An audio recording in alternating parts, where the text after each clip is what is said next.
누가복음 강의 49번째 시간, 하나님 말씀 함께 은혜 나누기를 소망합니다.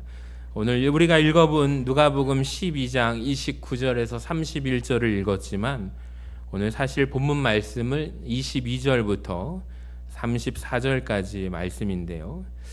본문에서 보면은 예수님께서 반복적으로 우리에게 권면하세요. 뭐라고 하시냐면 염려하지 말라, 근심하지 말라, 무서워하지 말라. 우리 하얀 글 읽어볼까요? 시작. 염려하지 말라, 근심하지 말라, 무서워하지 말라. 여러분, 이 음성이 우리 모두에게 들리기를 간절히 소망합니다. 세 번에 걸쳐서 계속해서 비슷한 말씀을 하시죠. 22절에 무엇을 먹을까? 몸을 위하여 무엇을 입을까? 염려하지 말라. 29절에 무엇을 먹을까? 무엇을 마실까 하여 근심하지도 말라. 32절에도 적은 무리여 무서워하지 말라. 저는 이 말씀이 참 얼마나 감사한지 모릅니다.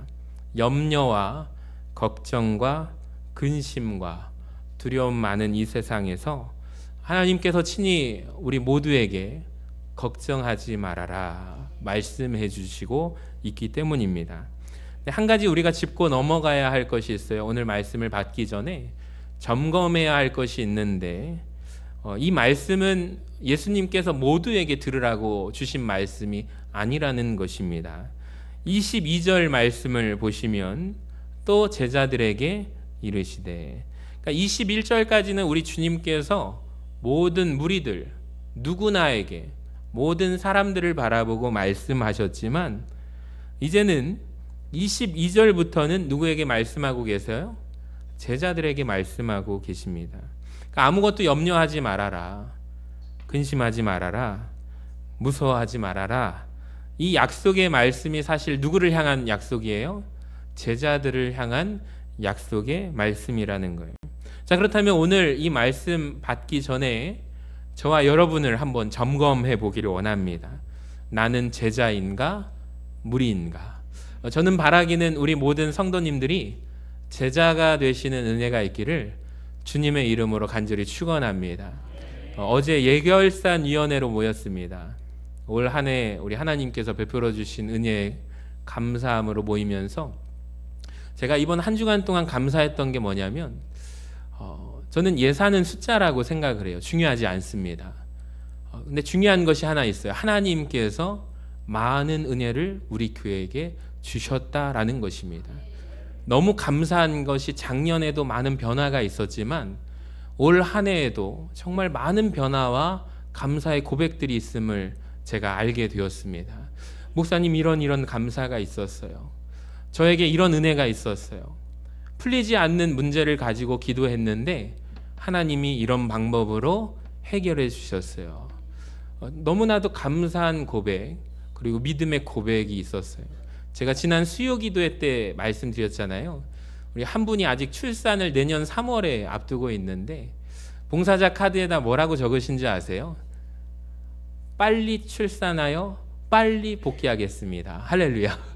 제가 생각할 때는 내년도 사역을 이분을 빼고 조정을 해드려야 되지 않을까 했는데 그 한마디 말이 목회자를 위로하는 거예요. 출산하고 나서 남들은 다 어렵고 힘든 속에 또 아기를 데리고 교회 온다는 게 쉽지 않지만 빨리 출산해서 교사로서의 현장의 자리에, 사역의 자리에 빨리 복귀하겠습니다. 그분만이 아니라 부부가 같이 하는 거예요. 너무 감사해요. 이 시대 가운데 하나님께서 큰 은총을 베풀어 주실 줄로 믿습니다. 또 우리 교회가 부흥하고 있다는 얘기를 많이 들어요. 그래서 노회에서 가면은 우리 목사님, 장로님들께서 인철 목사님 서신교회가 부흥하고 있다는 것을 듣습니다. 그래서 너무 감사하더라고요. 보니까 이 힘과 원동력이 하나님께서 주시는 힘인 줄로 믿습니다. 여러분, 우리 목자분들을 사랑해 주시기를 바랍니다. 14분의 목자님들이 항상 여러분 목원들을 위해서 기도하고 있다는 것을 아세요? 그러니까 사실 목장이 이렇게 온세대 통합 예배 때 발표한다는 게 어디 쉽습니까? 눈물로 기도하면서 먼저 제안하시는 거예요. 우리 한번 찬양을 하나님 앞에 올려드리자고. 근데 목원들이 순종합니까? 안 될 것 같은데요 라는 목원들도 있을 거예요. 분명히. 근데 그럼에도 불구하고 우리 목자분들이 한번 해보자고 다시 한번 권유하고, 또 신도회 안에서도 우리 신도 회장님들이 독려하는 거예요. 우리 한번 하나님 앞에 영광을 올려드려 보자고. 여러분, 만약에 신청을 냈는데 교회 학교만 3팀, 4팀 하고 끝난다면 온 세대 통합 예배 할 이유가 없습니다. 근데 너무 감사한 게 우리 교회에 은혜가 있음을 믿으시기를 바랍니다. 이렇게까지 말씀드렸는데 오늘 오후 2시에 안 오시면 정말 너무한 거예요. 2시에 유튜브라도 함께 참여하셔서 우리 교회 베풀어 주신 얼마나 많은 은혜가 있는지를 여러분 크게 감사하시기를 바랍니다. 우리 어린이들이 성경 목록가를 외우고 있는데, 제가 아는 성경 목록가는 이런 겁니다. 장세기, 출애굽기, 레위기, 민수기, 신명기, 여호수아. 그랬더니 요즘 애들은 이렇게 안 외운대요. 이따가 보여드리겠습니다. 어떻게 외우는지를 진짜 보여드리겠습니다. 애들이 2분 안에 순식간에 외워버리는데 우리 교회가 참 대단하더라고요. 중고등부는 악기교실 얼마 개설하지 않았는데 그 애들이 오늘 발표하겠답니다. 할렐루야. 저는 아직도 잊지 못하는 게 우리 교회 이은순 권사님, 그 100세 되신 어르신께서 감사라는 찬양을 이때쯤 앞에서 하셨어요. 몸이 불편하신데 앞에 나온다는 게 어렵잖아요. 의자에 앉으셔 했던 그 영상을 제가 못 찾았는데 우리 권사님 한 분이 영상을 보내주셔서 얼마나 감사한지, 그걸 보면서 제 눈물을 흘렸습니다. 여러분, 우리 어르신들 권사님들께 있을 때 잘해 드시기를 바랍니다. 우리 김기래 권사님 낙엽 다 쓸고 이번 한 주만 봐도 청소하는 모습을 제가 3번 봤는데 참 너무 감사하고 미안하더라고요. 보이지 않는 곳에서 헌신하시는 이분들의 눈물의 기도가 있습니다. 여러분, 오늘 감사함으로 하나님 앞에 나아가시기를 소망합니다. 저는 그리고 바라기는 내년도에 우리 교회가 제자가 많아지기를 소망합니다.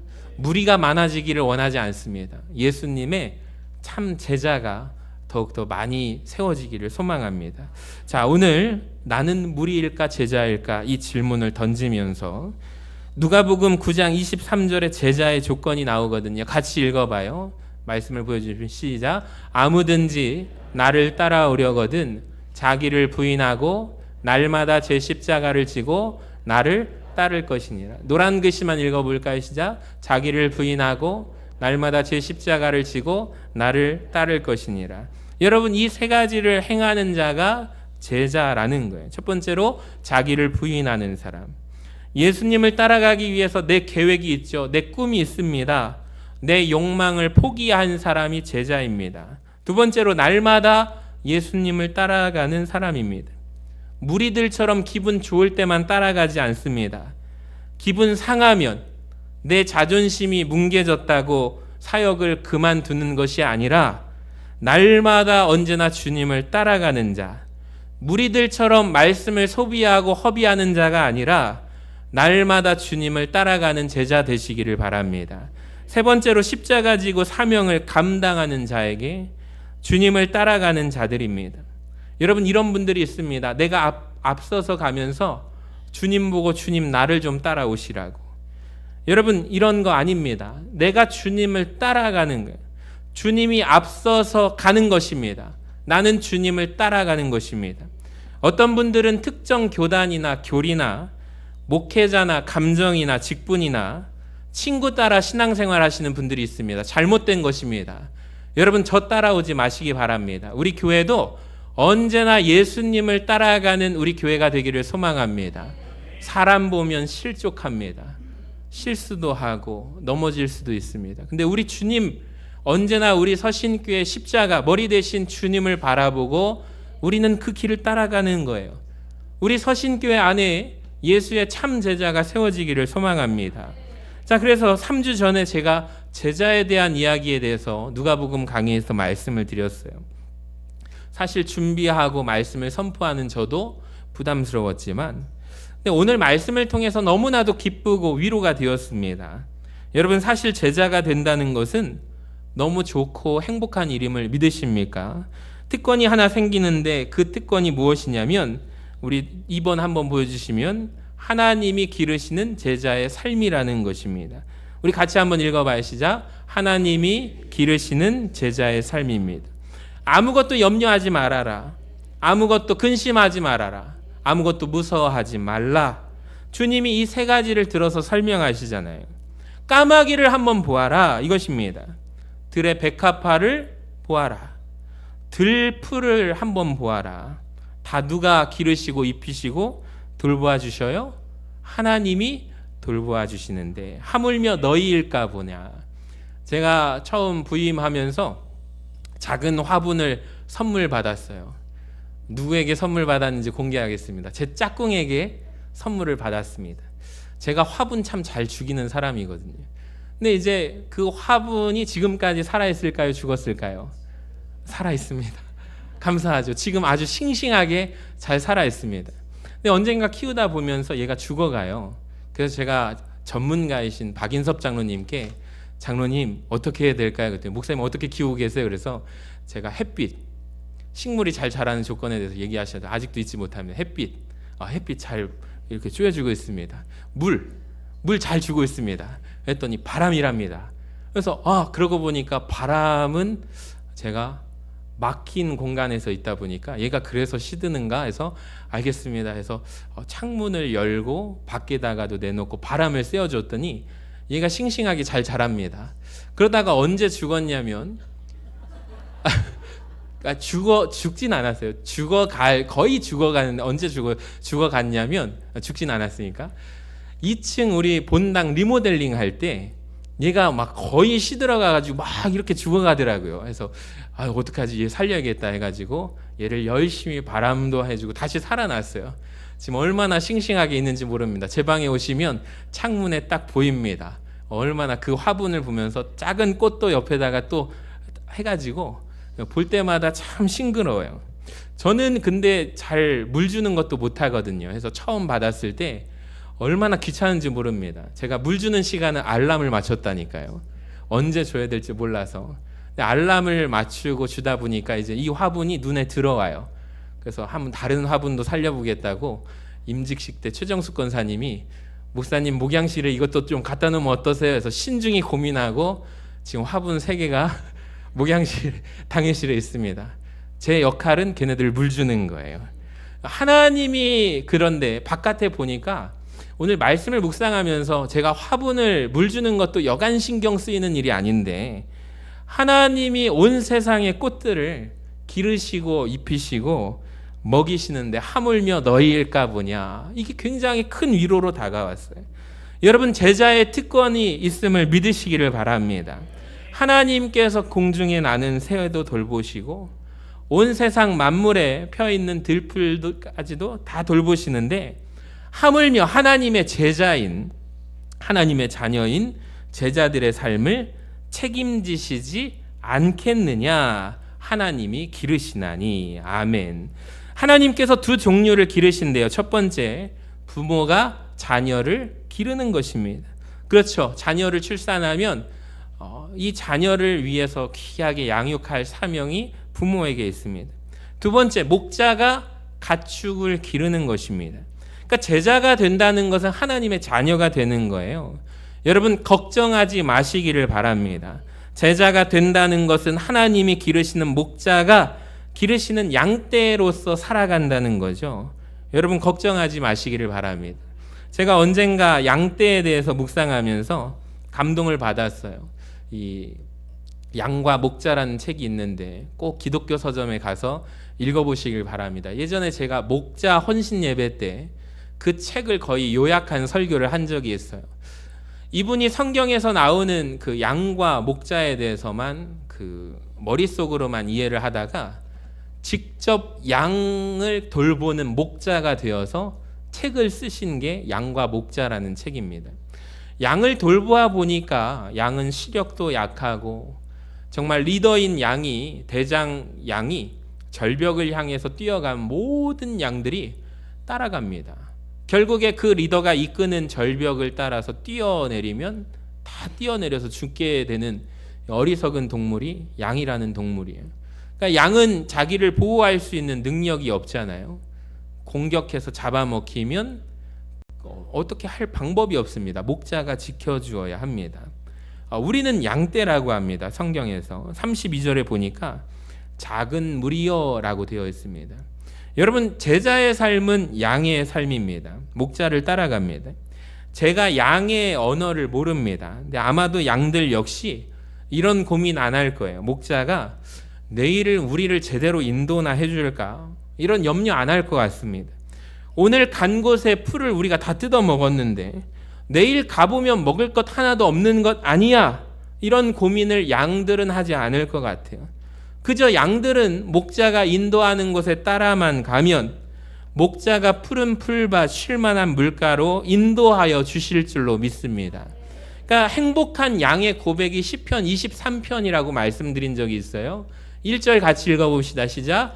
여호와는 나의 목자시니 내게 부족함이 없으리로다. 아멘. 여러분, 하나님께서 우리의 목자가 되어주시고 하나님께서 우리를 지키고 돌봐주시는 부모가 되어주심을 믿으시기를 바랍니다. 주님께서 이 말씀을 하세요. 까마귀와 백합화와 들꽃을 보라. 여러분, 이것은 까마귀를 자세히 보라는 것이 아닙니다. 들의 백합화를 자세히 보라는 것이 아닙니다. 들풀을 자세히 보라는 것이 또 아닙니다. 그것을 먹이시고 입히시고 돌보시는 누구를 보라? 하나님을 바라보라. 공중 나는 새를 주의 깊게 잘 관찰하면 조류학자가 되겠죠. 백합화를 보면서 참 아름답다, 예쁘다고 우리 인간의 언어로 표현한다면 시인이 되겠죠. 들풀을 보고 들풀을 연구한다면 식물학자가 될 것입니다. 근데 주님께서 오늘 그것을 바라보라는 것이 아닙니다. 새와 백합화와 들풀을 먹이시고 입히시고 존재하게 하시고 돌보시는 분, 바로 하나님을 바라보는 은혜가 있기를 원합니다. 저는 이게 신앙인이라고 생각해요. 여러분, 우리가 예수 믿고 하나님의 자녀가 된다는 것이 무엇입니까? 지금 세례 교육을 하면서 그것을 가르쳐주고 있는데, 우리가 바라보는 눈으로 바라보는 것과 우리 믿음의 사람들은 예수님의 시선으로 바라보고 해석하는 신앙인들이다라고 얘기를 하니까 그 그림을 한번 보여줬거든요. 예수님께서 저쪽으로 손짓하시고 남자와 여자분이 그곳을 바라보고 있는 장면입니다. 이 학생이 굉장히 깨달음을 얻게 되었어요. 아, 그런 것이구나. 예수님이 바라보는 곳에 나도 바라보고 나도 이 세상을 변화시켜야겠어요. 중학교 3학년짜리 남자 학생의 입에서 나오는 말입니다. 얼마나 감사합니까? 여러분, 저는 이게 신앙인이라고 생각을 합니다. 여러분, 우리가 영적인 눈을 열어서 바라본다는 것, 여러분, 역사 속에 섭리하시고 주관하시는 하나님의 손길을 우리가 경험하고 고백하는 은혜가 있기를 주님의 이름으로 간절히 축원합니다. 예를 들어 볼게요. 사람의 지문을 한번 보세요. 예전에 처음 스마트폰 지문 인식 나왔을 때 많은 사람들이 사용하지 않았어요. 근데 전문가들이 말을 하잖아요. 지금 많은 분들이 지문 인식을 사용하는데 우리 지문들이 다 다르답니다. 70억 인구의 지문이 다 달라요. 여러분, 지금만 다르지 않습니다. 지금까지 역사상 수없이 살아왔던 사람들, 수천억의 사람들, 앞으로 살 수 있는 수많은 살아갈 사람들의 지문이 다 똑같아요? 달라요? 다 달라요. 여러분, 느껴지는 거 없으십니까? 이것이 바로 하나님의 손길을 여러분이 느끼시기를 바랍니다. 또 하나, 공중 나는 새를 돌보신다는데 새를 보세요. 어마어마하게 많습니다. 제가 검색을 해보니까 아무리 찾아봐도 지금 현재 존재하는 새들의 숫자가 나오지 않습니다. 새들의 각종별로만 나옵니다. 들의 백합화는 숫자를 못 셉니다. 들풀도 셀 수 없이 많습니다. 근데 하나님께서 그것을 다 입히시고 돌보심을 믿으시기를 바랍니다. 그러니까 우리는 기억해야 돼요. 하나님을 나의 좁은 생각으로 가두지 마세요. 하나님의 크고 위대하심을 경험하시고 고백하시기를 바랍니다. 그러니까 우리가 문제가 뭐냐면 하나님에 대한 신뢰, 하나님에 대한 불신이 문제가 아닐까요? 그러니까 이스라엘 백성들이 출애굽했을 때 하나님이 하늘 문을 열어 주신들 그런 일이 있겠느냐고 그들이 고백하지 않습니까? 천말의 말씀입니다. 하나님은 오해했기 때문이에요. 하나님은 60만 명이 출애굽해서 먹을 수 있는 것을 몇 년 동안 공급해 주시죠? 40년이라는 시간 동안 입히시고 먹이시고 보호하십니다. 그들이 먹을 것을 바리바리 싸들고 나왔습니다. 냉장고가 없는 시대잖아요. 음식을 보관해봐야 기껏 어느 정도나 갈까요? 마른 떡덩이가 저는 오래 가봐야 한 달이 아닐까. 한 달이 뭡니까? 일주일도 안 돼서 상하지 않을까 생각이 듭니다. 근데 하나님께서는 정말 먹을 양식을 40년 동안 보호해 주시지 않았습니까? 여러분, 이게 하나님의 섭리입니다. 내 삶을 주님께 맡기시기를 바랍니다. 하나님의 은혜로, 담이 없는 은혜로 채워주실 줄로 믿습니다. 또 하나 주님이 말씀하시는 부분이 누가복음 12장 28절인데요. 하나님이 다 입히시고 다 기르시는데 하물며 너희일까 보냐. 그러니까 너희를 입히시고 기르신다는 거죠. 이게 두 글자로 따라합시다. 은혜. 저는 은혜라고 생각해요. 이게 왜 중요한 말이냐면 우리가 너무 자극적인 것에 노출되어 있는 것 같습니다. 평범한 일상 속에 녹아있는 하나님의 은혜를 우리가 망각하고 살아가요. 은혜로 안 느껴지는 거예요. 우리는 어떻게 생각하냐면 내가 병에 들렸다가 고침받는 것이 은혜라고 생각합니다. 근데 사실 여러분, 모든 것이 은혜 아닙니까? 못 걷던 사람이 걸어야 기적이라고 생각합니다. 여러분, 지금 두 발로 걸어 다니는 게 은혜 아닌가요? 나는 간증거리가 없어요가 아닙니다. 여러분, 오늘까지 나를 지켜주시고 입히시고 돌보신 것이 하나님의 은혜라고요. 그러니까 평범하고 무미건조해 보이는데 모든 일상의 하루가 하나님의 은혜라고요. 여러분, 지금까지 내가 살아온 것이 하나님의 은혜입니다.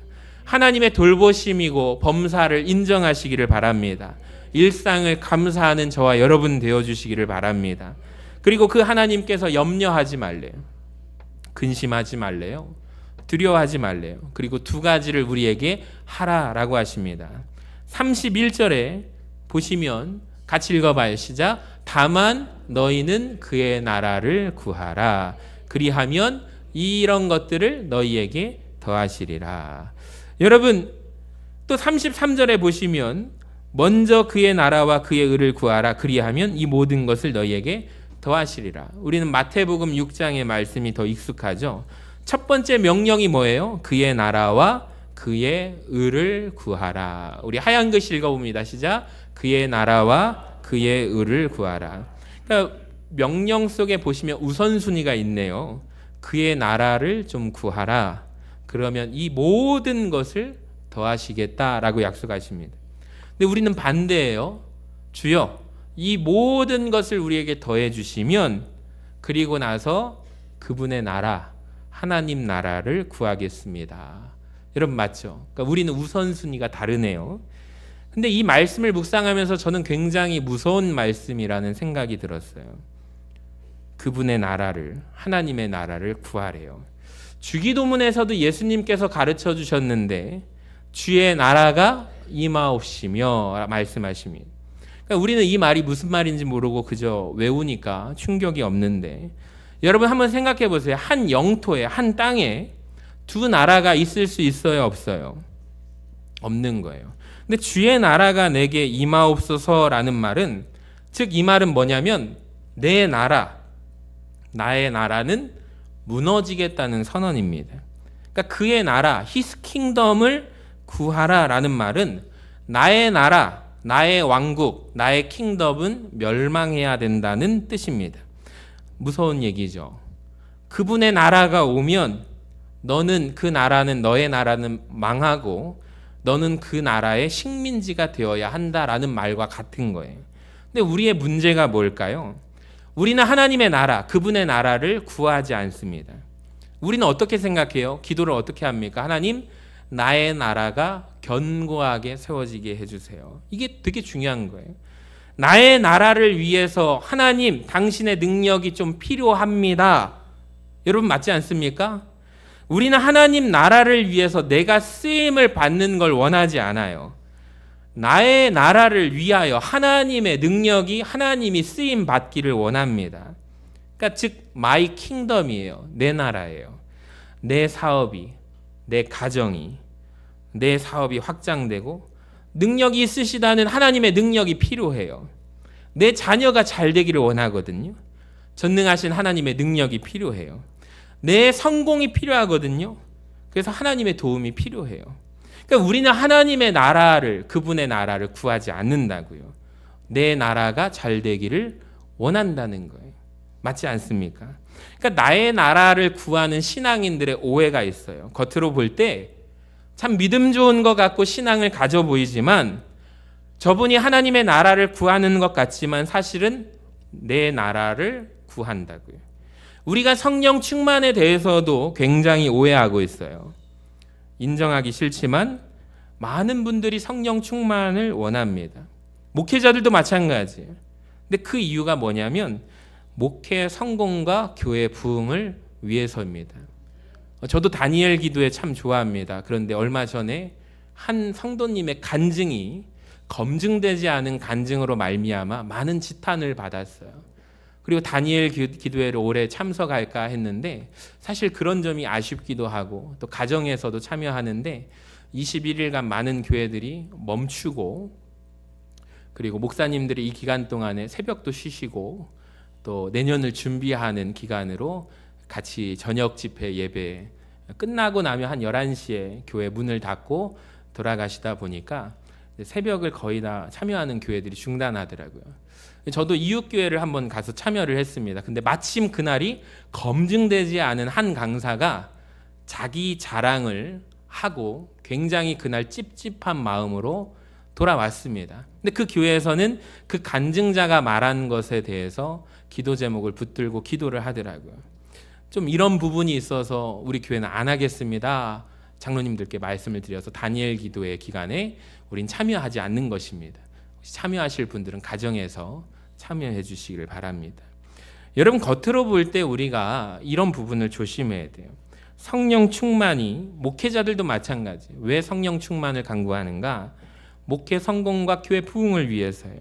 성령 충만해져서 결과적으로 My kingdom, 나의 나라가 확장되기를 원하기 때문이에요. 여러분 관심은 하나님 나라에 없습니다. 내 나라가 세워지는 거죠. 사도행전 8장에 이런 장면이 나옵니다. 마술사 시몬이 나옵니다. 빌립 집사님을 통해서 성령이 역사하는 것을 보고 너무 놀라요. 그래서 마음에 감동을 받아서 나도 저 능력이 필요한 거예요. 성령의 능력을. 그래서 뭐라고 얘기하는지 아십니까? 돈을 주고 내가 살게 라고 말합니다. 왜 그럴까요? My kingdom, 내 나라를 위해서예요. 여러분 목회자들이 유혹에 빠지기 쉽습니다. 마찬가지입니다. 저도 역시 마찬가지. 목회자만 그럴까요? 성도님들도 마찬가지입니다. 나를 위해서 신앙생활하는 것. 철저히 나를 위해서요. 교회마다 임직식이 있을 때 분열과 다툼이 있습니다. 제가 이번에도 참 많이 기도했어요. 12분의 일꾼을 세우는 것도 중요하지만 하나님 앞에 인정받는 일꾼으로. 우리가 임직식을 하기 전에는 많은 분들이 이런 얘기를 했어요. 교인들이 그분들을 위해서 헌금하고 그분들이 세워지는 임직식을 했으면 좋겠다. 근데 막상 가보면 그 부분은 어려운 거라는 것을 저는 느낍니다. 그리고 실제로 임직식 때마다 교회들이 많이 분열되고 쪼개집니다. 왜 그럴까요? 신앙생활의 목표가 하나님 나라를 세우는데 관심이 없어요. 내가 뭐가 되는 거예요. 근데 나를 안 시켰어요. 내 킹덤, 내 나라에 문제가 있어요. 초대교회에서 으뜸되기 좋아하는 한 사람이 나옵니다. 요한 3서에 나와요. 디오드레베라는 사람이에요. 그의 나라에, 하나님 나라에 관심이 없어요. 그에 의해 관심이 없다고요. 내 나라 잘 되는 것을 원해요.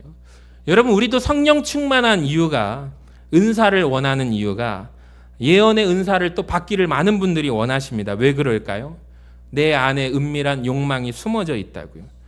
내가 기도 많이 하고 신령한 자라는 말을 듣고 싶어요. 그래서 사람들이 열매보다 은사를 원해요. 열매는 철저히 타인을 위한 거지만 은사는 얼핏 보면 나를 돋보이게 하는 것 같거든요. 근데 아닙니다. 은사도 철저하게 타인을 위하는 거예요. 여러분 우리 신앙생활할 때 잘못하면 넘어져요. 하나님 나라를 위해서 세우신 주의 종을 섬기지 않으면 여러분 무너져요. 내가 은사를 많이 받았다고 내 이름이 드러나면 여러분 그건 종교행위입니다. 하나님 말씀에 순종하셔야 돼요. 보이는 종교행위는 아무런 의미가 없어요. 그러니까 우리 신앙생활이 결국이 하나님의 도움을 빌어서 내 나라가 확장되는 것이 아니라 여러분 그렇게 세워지면 하나님 기뻐하지 않으십니다. 성령 충만을 구하시는 우리 모두가 되시기를 바랍니다. 그래서 우리의 마음의 동기가 중요한 거예요. 마지막으로 한 번 더 말씀드립니다. 성령님은 인격이세요. 성령님 앞에 우리가 순종해야 됩니다. 굴복하는 게 우리가 성령 충만한 신앙생활이에요. 그러니까 성령님을 의지하면서 나의 욕심을 내려놓는 거예요. 구약에 보면 이런 장면이 나옵니다. 사울 왕이 전쟁에서 승리하고 자기 이름을 드높이기 위해서 기념비를 세웁니다. 압살롬이라는 아들도 마찬가지예요. 자기 이름을 위한 기념비를 세워요. 성령 충만하지 않죠. 근데 사무엘은 어떻습니까? 전쟁에 이기고 나서 기념비를 세워요. 누구를 위한 기념비? 하나님을 위한 기념비. 따라합시다. 에베네셀. 여기까지 하나님이 도우셨다는 에베네셀의 기념비를 세웁니다. 사무엘은 성령 충만하기 때문이에요. 여러분, 내 나라가 세워지는 게 아닙니다. 그분의 나라를 위해서 구하시기를 바랍니다. 여러분, 두 번째 명령은 33절에 같이 한번 읽어봐요. 노란 글씨만 시작. 너희 소유를 팔아 구제하여 낡아지지 아니하는 배낭을 만들라. 아멘. 이것은 즉 주라는 거예요. 누가복음 6장 38절에서도 주라. 그리하면 너희에게 줄 것이니 곧 후이되어 누르고 흔들어 넘치도록 하여 너희에게 안겨주리라. 두 번째 명령은 뭐냐면 낡아지지 않는 배낭을 만들래요. 이것은 곧 나눔과 구제입니다. 여러분, 은혜를 받으시면 은혜를 흘려보내시기를 바랍니다. 여러분 많이 들으셨죠? 제가 예화 때 사해 바다와 갈릴리 호수, 갈릴리 바다의 차이점에 대해서 말씀을 드렸어요. 사해 바다 관광지잖아요. 수영을 못해도 거기에 첨벙 뛰어들면 튜브가 없어도 몸이 둥둥 뜹니다. 염분이 높아서 관광지입니다. 근데 사해 바다의 특징이 하나 있어요. 생명이 살지 못하는 죽은 바다라는 뜻입니다. 이유가 있습니다. 끊임없이 흘러들어온 물을 고여 있어요. 터져 있지 않아요. 흘려보내지 않고 계속 받아들이기만 하는 바다가 죽은 사해 바다입니다. 근데 갈릴리 바다에는 많은 생명이 삽니다. 왜 그럴까요? 흘러가기 때문입니다. 여러분, 받기만 하고 흘려보내지 않으면 고여서 썩게 됩니다. 블랙홀이 왜 블랙홀일까요? 모든 것을 빨아들이기만 해서 블랙홀인 거예요. 여러분, 물질은 어떻습니까? 우리가 하나님 앞에 오늘 예물을 드렸는데 왜 우리가 돈을 벌고 하나님 앞에 드리죠? 모든 만물의 주인이신 하나님 앞에 인정하는 행위예요. 이것까지 우리가 하나님께서 다스리심을 믿는다라고 고백하는 거예요. 여러분, 돈이라는 것은, 물질이라는 것은 아끼기도 하지만 쓸 수도 있습니다. 멋지게 사용할 수도 있지만 돈의 메인 인생이 될 수 있는 거예요. 오늘 말씀에 보니까 왜 돈은 어떨 때 쓰려고 버는 것이라고 하냐면 구제하기 위해서, 섬기기 위해서. 할렐루야. 디모데전서 6장 17절에 이런 약속이 있어요. 보세요. 네가 이 세대에서 부한 자들을 명하여, 부한 자들을 잘 들으시기 바랍니다. 마음을 높이지 말고 정함이 없는 재물에 소망을 두지 말고 오직 우리에게 모든 것을 후히 주사 누리게 하시는 하나님께 두며 선을 행하고 선한 사업을 많이 하고 나누어 주기를 좋아하며 너그러운 자가 되게 하라. 이것이 장래 자기를 위하여 좋은 터를 쌓아 참된 생명을 취하는 것이니라. 아멘. 사랑하는 여러분, 우리 교회가 많이 흘려보내는 교회가 되기를 소망합니다. 저는 이것이 예수 살림의 꽃을 피우는 신앙생활이라고 생각을 해요. 이번에 노회 가니까 시골교회 많은 개척교회 목사님들이 교회 성도님들이 없어가지고 저의 손을 잡고 인철 목사님, 우리 내년도 교회 반영에 우리 교회를 좀 기억해 주세요. 참 젊은 목사 손을 잡고 선배 목사님이 간곡한 부탁을 한두 분이 아니에요. 은퇴 목사님들도 부탁을 하시더라고요. 그런 부탁을 받을 때마다 참 미안하고 죄송합니다. 마음 같아서는 다 돕고 싶은데 참 감사한 게 우리 당회원, 우리 장로님들께서는 목사님 말씀만 하세요. 우리 교회 선교할 수 있습니다. 흘려보낼 수 있습니다. 얼마나 참 감사한지 기도하면서 준비하기를 원합니다. 여러분도 마찬가지예요. 여러분이 흘려보내시기를 바랍니다. 여러분 인생에 후히 주시고 넘치도록 채워주시는 분께서 여러분 차고 넘치는 은총을 부어주실 줄로 믿습니다. 오늘 이 믿음으로 나아가며 우리 11월을 마무리하고 12월에 감사로 큰 문을, 우리 대림절기의 문을 열기를 원합니다.